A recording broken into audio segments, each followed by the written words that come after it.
En el corazón de la celebración de la Eucaristía se encuentra el pan y el vino, que por las palabras de Cristo y por la invocación del Espíritu Santo se convierten en el cuerpo y la sangre de Cristo.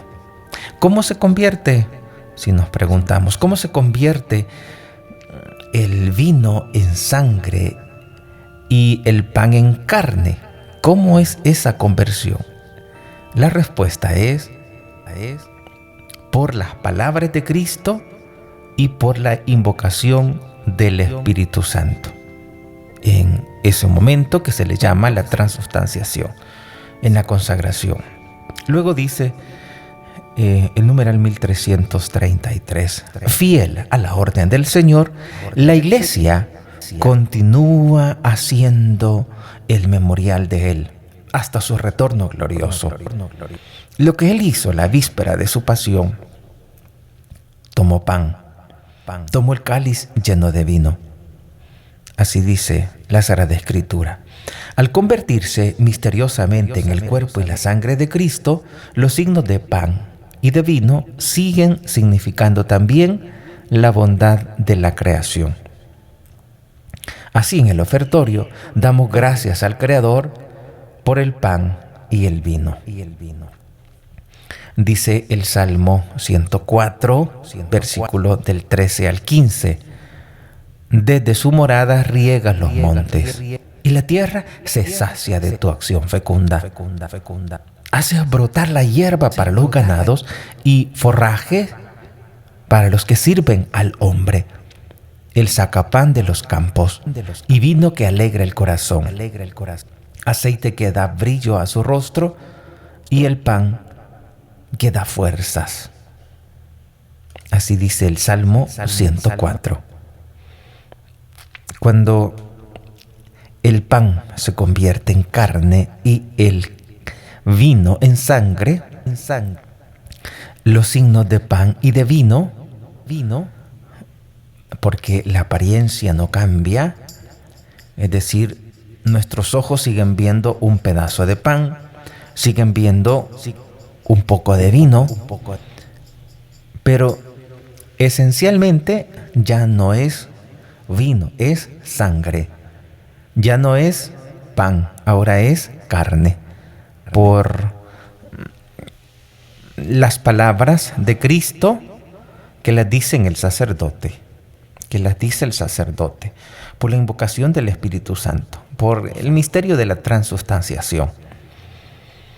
Pero aún cuando ya están convertidas, el pan y el vino siguen significando la bondad de la creación. Es decir, tienen la misma apariencia, pero aunque ya no es pan, aunque ya no es vino, pero precisamente sigue significando la bondad de la creación. Y por eso en el ofertorio damos gracias al Creador por el pan y por el vino, que son fruto del trabajo del hombre, fruto de la vida, del trabajo del hombre, fruto de la tierra y del trabajo del hombre, que recibimos de su bondad y que se los presentamos en cada Eucaristía.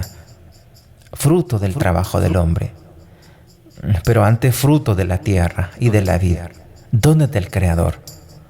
La Iglesia ve en el gesto de Melquisedec, rey y sacerdote, que ofreció pan y vino, una prefiguración de su propia ofrenda. Una prefiguración de su propia ofrenda. Eso es lo que ve la Iglesia.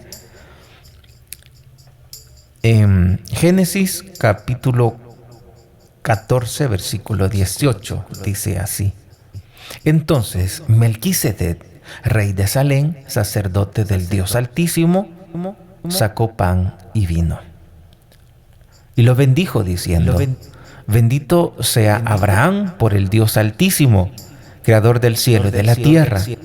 Bendito sea el Dios Altísimo, que se ha entregado, que ha entregado tus enemigos. Y Abraham le dio el diezmo de todo. Así dice Génesis capítulo 14, versículo 18. Pues la Iglesia ve en ese gesto de Melquisedec Génesis 14, 18, una prefiguración de su propia ofrenda, Jesucristo que se ofrece. En la antigua alianza, el pan y el vino eran ofrecidos como sacrificio entre las primicias de la tierra, en señal de reconocimiento al Creador. En el Antiguo Testamento, el pan y el vino eran ofrenda de sacrificio, eran ofrecidos como sacrificio entre las primicias de la tierra. Y eso lo hacían en señal de reconocimiento al Creador. Pero reciben también una nueva significación en el contexto del Éxodo. Recordemos, en un primer momento, el pan y el vino se ofrece como sacrificio entre las primicias de la tierra. Y ese sacrificio significaba el reconocimiento al Creador. Ofrecían ese sacrificio entre las primicias de la tierra, es decir, el primer sacrificio que ofrecían, el pan y el vino, reconociendo al Creador. Pero también recibe una nueva significación en el contexto del Éxodo. Los panes ácimos que Israel come cada año en la Pascua conmemora la salida apresurada y liberadora de Egipto. Los panes ácimos que Israel come cada año conmemora la salida apresurada y liberadora de Egipto. El recuerdo del maná del desierto sugerirá siempre a Israel que vive del pan de la palabra de Dios. El maná del desierto sugerirá siempre a Israel que vive del pan de la palabra de Dios. Finalmente, el pan de cada día es el fruto de la tierra prometida. El pan de cada día es el fruto de la tierra prometida, prenda de la fidelidad de Dios a sus promesas. El pan de cada día, fruto. El pan de cada día, fruto de la tierra prometida, prenda de la fidelidad de Dios a su promesa. El cáliz de bendición, como dice 1 Corintios 10:16, dice: el cáliz de bendición que bendecimos no es la comunión de la sangre de Cristo, y el pan que partimos no es la comunión del cuerpo de Cristo. Se interroga diciéndoles a los de Corinto, 1 Corintios 10:16, el cáliz de bendición que bendecimos no es comunión de la sangre de Cristo, y el pan que partimos no es comunión del cuerpo de Cristo. Pues el cáliz de bendición, dice el numeral 1334 del Catecismo de la Iglesia Católica, al final del banquete pascual de los judíos, añade la alegría festiva del vino una dimensión escatológica a la espera mesiánica del restablecimiento de Jerusalén. Jesús instituyó su Eucaristía dando un sentido nuevo y definitivo a la bendición del pan y del vino. Jesús instituye su Eucaristía, donde el pan pasa a ser carne suya y el cáliz sangre viva de él, sangre suya. Los milagros de la multiplicación de los panes, cuando el Señor dijo la bendición, partió y distribuyó los panes por medio de sus discípulos para alimentar la multitud, prefiguran la sobreabundancia de este único pan de su Eucaristía. Como escuchábamos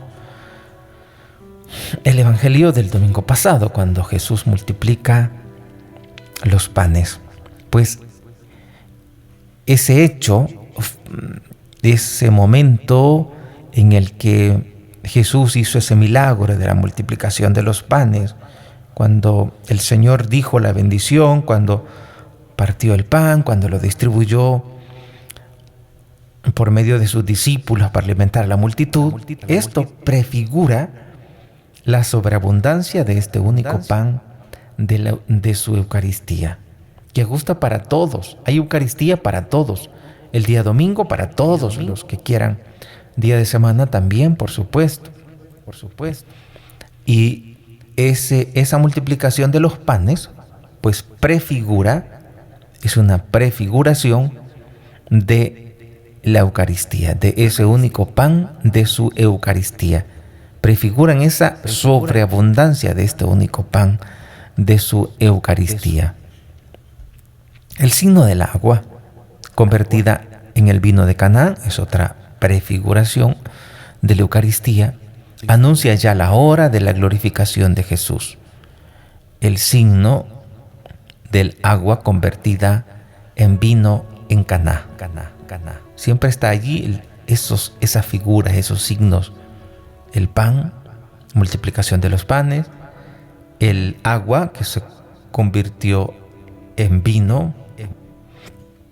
Jesús hizo ese signo de ese milagro de la boda de Caná. El agua se convierte en vino, pues es el signo del agua convertida en vino en Caná, como dice San Juan 2:11, dice: este fue el primero de los signos que Jesús realizó en Caná de Galilea. Así manifestó su gloria y sus discípulos creyeron en él. Jesús manifiesta su gloria y sus discípulos, dice, creyeron en él. El signo del agua convertida en vino en Caná, anuncia ya la hora de la glorificación de Jesús. Manifiesta el cumplimiento del banquete de las bodas del reino del Padre. Manifiesta ese cumplimiento, donde los fieles beberán el vino nuevo convertido en la sangre de Cristo. Dice Marcos, el Evangelio de San Marcos, capítulo 14, versículo 25. En verdad os digo que no volveré a beber del fruto de la vid hasta el día en que beba el vino nuevo en el reino de Dios. En verdad les digo que no volveré a beber del fruto de la vid hasta el día que beba el vino nuevo en el reino de Dios. Así dice Jesús en la Biblia, en el Evangelio de San Marcos, capítulo 14, versículo 25. Entonces, el agua convertida en vino en Caná anuncia ya la hora de la glorificación de Jesús, manifiesta ese cumplimiento del banquete de las bodas del reino del Padre, donde los fieles beberán ese vino nuevo, convertido en la sangre de Cristo. El primer anuncio de la Eucaristía dividió a los discípulos. La Eucaristía dividió a los discípulos. Hoy también sigue. Seguimos en esta misma situación. ¿Cuántos hermanos que se dicen cristianos, que se dicen creyentes de Jesús, pero no creen que Jesús está en la Eucaristía? Es más, cuando ven la custodia donde está Jesús expuesto, dicen que es un Dios, que es el Dios Sol, que es idolatría hacer esto, que estamos adorando un pedazo de lata, y no saben que nosotros no estamos ni siquiera venerando ni siquiera esa lata. La custodia es un instrumento para exponer al Dios vivo. Allí está, es Dios. La hostia es Dios. El ser hostia ya no existe. Existe el ser Dios. Vemos algo que parece pan, pero no es pan. Es Dios. Es Jesús, con su cuerpo, con su sangre, con su alma, con su divinidad. En cuantas veces, para entender un poco más, pero a veces en ese lenguaje las palabras pues no son del todo claras, como para entendernos. Decimos, Jesús está en la Eucaristía, es decir, como si estuviera adherido o pegado al ser de la hostia, como si en la hostia hubieran dos seres, el ser de la hostia y el ser de Dios. Por decir, Dios está allí. Cuando yo dice, fulano está en esa casa, como si Jesús estuviera adherido, pero no es que está adherido, sino que es el ser pan, como dice el catecismo. El ser pan da lugar al ser de Dios, y el ser pan desaparece, el ser del pan. Y en Eucaristía, la Eucaristía es Dios. La hostia, la apariencia de pan que vemos, solo son los accidentes. ¿Y cuáles son los accidentes? Aquello que se puede tocar, el tamaño, el color. Pero el ser ya no es un ser de pan, aunque tenga el mismo sabor. Si ustedes comen una hostia consagrada y una no consagrada, no le van a encontrar ninguna diferencia. Pero la gran diferencia está en el ser, que una es hostia, es meramente pan, el ser pan, y otra es el ser Dios, el ser de Dios. Es Dios quien está en esa hostia. Entonces, cuando decimos Dios está en Eucaristía, es como, no queremos decir que Dios está allí como pegado o junto al ser de la hostia, sino que el ser de la hostia ya no existe. Ya no existe. Existe el ser de Dios. De manera que en la hostia está Dios entero, enteramente Dios allí en la hostia. No existe un ser en la hostia que no sea Dios. Dios es. La hostia, la consagrada, es Dios. Pero para entender nuestro lenguaje decimos que en la hostia está Dios, como si la hostia fuera un ser y luego en ese ser hostia estuviera el ser Dios. No es así. No lo entendemos así. Lo entendemos que Dios, que la hostia, el ser hostia ya no existe. Existe el ser Dios. Y desde la consagración, el ser del pan tiene que salir para dar lugar al ser Dios. De manera que la hostia consagrada es Dios. Es Dios. Cuando decimos que Dios está en la hostia consagrada, no estamos diciendo que existen dos seres, el ser de la hostia, como decimos que está en la hostia, como cuando decimos tú estás sentado en la silla. Allí estamos, en el lenguaje, estamos entendiendo de que allí están dos seres, el ser de la silla y el ser tuyo que está sentado en la silla. Entonces, cuando decimos tú estás en la silla, pues estamos diciendo que allí hay dos seres, el ser de la silla y el ser tuyo. Pero en la hostia no queremos decir eso. Cuando decimos que Dios está en Eucaristía, no estamos diciendo que ahí hay dos seres, el ser de la hostia, el ser de pan y el ser de Dios. No estamos diciendo eso, sino que estamos diciendo que Dios está enteramente allí. Por eso que decimos bajo las apariencias de pan y vino. Parece pan, pero ya no es pan. ¿Y por qué ya no es pan? Porque el ser pan ya no existe. El ser de pan ya no existe. El ser de pan tuvo que salir. ¿Y cómo se hace esto? Pues eso es un misterio, es un milagro de Dios. Por eso la Eucaristía se le llama el milagro de los milagros. Porque en todo milagro lo que cambia son los accidentes, no la sustancia. Por ejemplo, una naranja, un verde con una naranja madura, hay un cambio de accidentes, es decir, de color, de tamaño, de sabor, pero la esencia, el ser, es el mismo ser. Es naranja cuando está verde y sigue siendo naranja cuando está madura. En la hostia no sucede un cambio de accidente, de color, de tamaño, sino que un cambio de ser. Entonces, la hostia es Dios, la hostia consagrada es Dios. Y si decimos que en la hostia está Dios, pero recordemos que estamos diciendo que el ser de la hostia ya no existe, sino que en esa hostia consagrada solo existe el ser de Dios. O sea, Dios está enteramente en cada hostia consagrada y en cada partícula comestible. Por eso a la hora de recibir la comunión en la mano tenemos que tener mucho cuidado para que no se nos caiga ninguna partícula. Toda partícula comestible, allí está Dios. Una partícula no comestible, allí ya no está Dios. Porque a veces uno también puede caer en el escrúpulo y decir, no, pero es que ya recibí la hostia en la mano y sin duda de que ahí me quedaron partículas.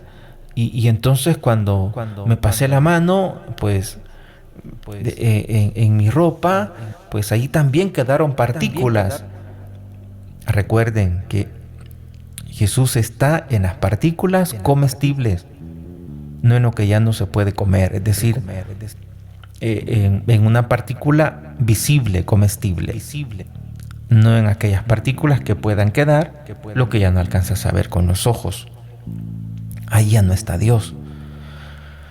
Pero sí en las partículas visibles, allí está enteramente Dios. Por eso tenemos que tener cuidado a la hora de comulgar y que tengamos conciencia de que estamos recibiendo a Dios con todo su ser. Y que el ser de hostia ya no existe. El ser de hostia existe antes de la consagración. Cuando se da la transustanciación, entonces ya no existe el ser de hostia. Entonces, cuando decimos Dios está en Eucaristía, recordemos que estamos diciendo que Dios está enteramente, de una manera exclusiva, y que el ser Eucaristía ha dado lugar al ser de la hostia. Entonces, lo más correcto es decir que la Eucaristía es Dios, que el pan consagrado es Dios. Allí no solo decimos está Dios, sino que es Dios, porque ya el ser pan ya no existe, sino que esos accidentes, el tamaño, el color, esos se sostienen en el ser de Dios. Antes de la consagración, el tamaño, el color, el sabor, eso estaba prendido, sostenido en el ser de la hostia, en el ser del pan. Pero después de la consagración, el ser pan da lugar para que esté solamente el ser Dios. De manera que la hostia es Dios. Allí no hay ser de hostia, sino que existe el ser de Dios. El primer anuncio de la Eucaristía dividió a los discípulos, igual que el anuncio de la pasión los escandalizó. Es duro este lenguaje, ¿quién puede escucharlo? San Juan 6:60. La Eucaristía y la cruz son piedras de tropiezo. Es el mismo misterio y no cesa de ser ocasión de división. ¿También ustedes quieren marcharse? San Juan 6:67. Esta pregunta del Señor resuena a través de las edades, invitación de su amor a descubrir que solo Él tiene palabras de vida eterna, como dice San Juan 6:68. Y acoger en la fe el don de su Eucaristía es acogerlo a Él mismo. Acoger en la fe el don de su Eucaristía es acogerlo a Él mismo.